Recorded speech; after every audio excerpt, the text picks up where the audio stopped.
నమస్తే. Welcome to Andhra Prabha. నేను లక్ష్మి.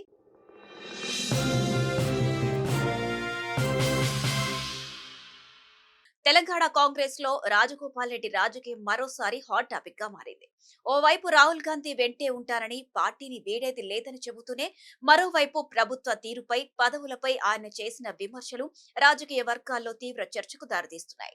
ఉద్యమ నేతలకే పార్టీలో పట్టం కడుతున్నారన్న ఆయన సొంత గూటిలోని లోపాలను ఎత్తిచూపే ప్రయత్నం కనిపిస్తోంది. ముఖ్యంగా తనకు మంత్రి పదవి దక్కలేదన్న అసంతృప్తే ఈ విమర్శలకు ఆజ్యం పోస్తుందన్న చర్చ పార్టీలో జోరుగా సాగుతోంది.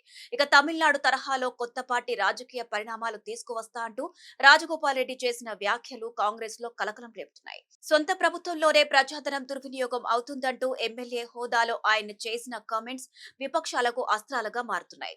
ఇక కోమటిరెడ్డి వ్యాఖ్యలపై PCC chief Mahesh Kumar Goud fire అయ్యారు. పార్టీకి సంబంధించిన 4 గోడల మధ్య చర్చించాల్సిన అంశాలను బహిరంగంగా మాట్లాడకూడదని, ఎవరైనా సరే పార్టీ లైన్ దాటి మాట్లాడితే సహించేది లేదని టీపీసీసీ చీఫ్ మహేష్ కుమార్ గౌడ్ స్పష్టం చేశారు. శుక్రవారం ఆయన గాంధీ భవన్ లో మీడియాతో చిట్ చాట్ నిర్వహించారు. ఈ సందర్భంగా పలు అంశాలపైన మహేష్ కుమార్ గౌడ్ స్పందించారు. మునుగోడు ఎమ్మెల్యే కోమటిరెడ్డి రాజగోపాల్ రెడ్డి అంశంపైన ఆయన మాట్లాడుతూ, రాజగోపాల్ రెడ్డి బహిరంగంగా మాట్లాడడం సబబు కాదని, ఆయన వ్యాఖ్యలను సీరియస్ గా పరిగణిస్తామని స్పష్టం చేశారు. రాజగోపాల్ రెడ్డి వ్యాఖ్యలు హైకమాండ్ దృష్టికి వెళతాయని అన్నారు. రాజగోపాల్ రెడ్డి తనకు మంచి మిత్రుడని, ఆయన ఆవేదన అర్థం చేసుకున్నామని, సమయం వచ్చినప్పుడు అవకాశాలు వస్తాయని మహేష్ కుమార్ గౌడ్ అన్నారు.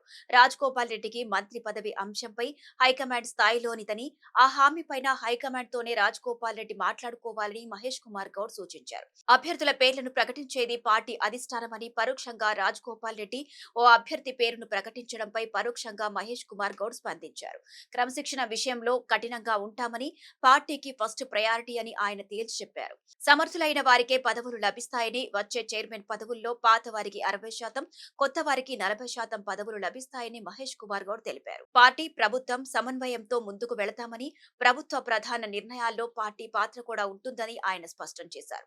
రాష్ట్రం అప్పుల పాపం కేసీఆర్దని, 2018 నుంచి అనేక బిల్లులు పెండింగ్ లో ఉన్నాయని, కాంగ్రెస్ వచ్చాకే సీఎం రిలీఫ్ ఫండ్ రిలీజ్ అయిందని మహేష్ కుమార్ గౌడ్ చెప్పారు.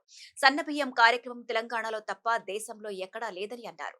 తమిళనాడు, తెలంగాణ రాజకీయాలు వేరు అని, ఆ రాష్ట్ర రాజకీయాలతో మన రాష్ట్రాన్ని పోల్చి చూడవద్దని అన్నారు. డిప్యూటీ సీఎం భట్టీపై బీఆర్ఎస్ దుష్ప్రచారం చేస్తుందని, తప్పుడు కథనాలను నమ్మవద్దని మహేష్ కుమార్ గౌడ్ సూచించారు. అందరినీ సంతృప్తి పరచాలంటే రాష్ట్ర అప్పు అడ్డు వస్తుందని, కేసీఆర్ పాపం ఎమ్మెల్యే పోచారం శ్రీనివాస్ రెడ్డి అర్థం చేసుకోవాలని ఆయన తెలిపారు.